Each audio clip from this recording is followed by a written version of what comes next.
What's good, everyone? Peace to everyone out there. In this video, I want to talk about how subscribing to labels and titles can be a detriment to your growth as an individual and deprive you from new information. Let me start off by saying that we're all different. We're not meant to all be the same, and we all play a different role in society. Shout out to Miles Cunningham. He recently did a video titled Hate versus Criticism and Why It Doesn't Matter. In a nutshell, he talks about how hate shouldn't bother you because you're not looking to be validated as a man anyway, which I agree with. You're always going to have haters, especially the more successful you become. And if there's some sort of critique or constructive criticism, it could only benefit you in the areas you need to improve in, which I agree with 1,000%. But in response, I believe it first starts with accepting that each person is their own unique individual. Accept that we all come from different upbringings and cultural backgrounds. We all have our own experiences that have molded us into who we are today.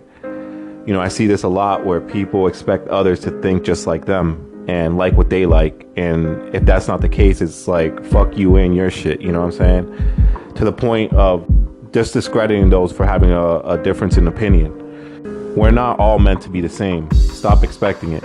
Like, some of us came from rough upbringing. Some grew up in the suburbs. Some were fortunate to have great experiences growing up, while others had traumatic ones. Each situation is different, and you can only speak on what you have experienced. No one has ever experienced every single thing every other person has experienced. I'll say that again. No one has ever experienced every single thing every other person has experienced. So personal experience is like your fingerprint. It can't be replicated. To completely dismiss someone because their ideas don't align with yours is pure ignorance. I see it all the time, especially on dating sites, women identifying themselves under these social justice groups or political parties, talking about, if you're a supporter of this president, swipe left or don't talk to me. I'm like, bitch. Men identifying under these labels, blue pill, red pill, black pill. Before this YouTube shit, I didn't know anything about that. Chris Rock once said it best: anyone that makes up their mind before the issue is presented is a fucking idiot. To claim to be all this and all that makes zero sense because it's not coming from an organic place. That's not coming from you. It's disingenuous. You're basically following a certain group that sets the rules and parameters on the way you're going to live your life. Everything can't just fall under the same umbrella. Just like in politics, there are things that I'm liberal about, there are things that I'm conservative about. I'm not just all one thing. And here's the thing, you know why a lot of you subscribe to these pills, groups, and political parties and so forth? You're scared to stand alone. You're scared to be a one-man army and stand on something outside of the status quo. And you find comfort in someone standing beside you. You think during the summer when there was like all these protesters, you think one of them would have tore down a statue, set shit on fire if they had to do it all alone? You think someone would have stormed the Capitol building if they didn't have hundreds of people behind them? People want to feel safe, knowing that they aren't alone in the fight. And like I said, these aren't natural things you wholeheartedly believe based on your own life experiences. These are things you chose to follow to feel safe and be part of something.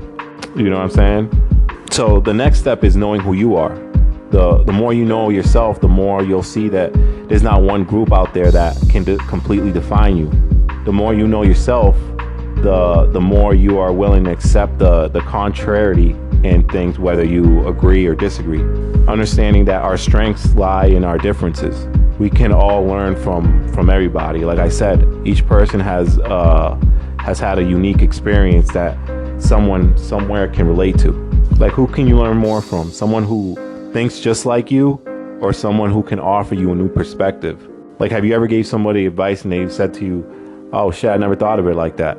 You don't have to agree with someone entirely. Like, you may disagree with 80% of what someone says, but that 20% you do agree with can come to great benefit to you, may even change your life. But it's our ignorance that doesn't allow us to listen. We never stop learning. And don't get me wrong, there's people out there you shouldn't listen to that don't know what they're talking about and are putting out a lot of bullshit information that will be proven over time. But It's up to you, the individual, to take that information you think best suits you and apply it. See if it works. And if it doesn't work, you now know who not to fuck with. And there's knowledge gained there as well. It's one thing to hear information, it's another thing to apply it and test it for yourself. Point is, keep an open mind, be objective, broaden your horizons, be willing to learn from everyone. If you put your ego to the side, what you learn may surprise you. And stop restricting yourself to these titles and labels, essentially putting yourself in a box, adhering to the rules and standards set by someone else. Fuck that. The number one rule as a man is set your own rules. That's all I gotta say, man. I'm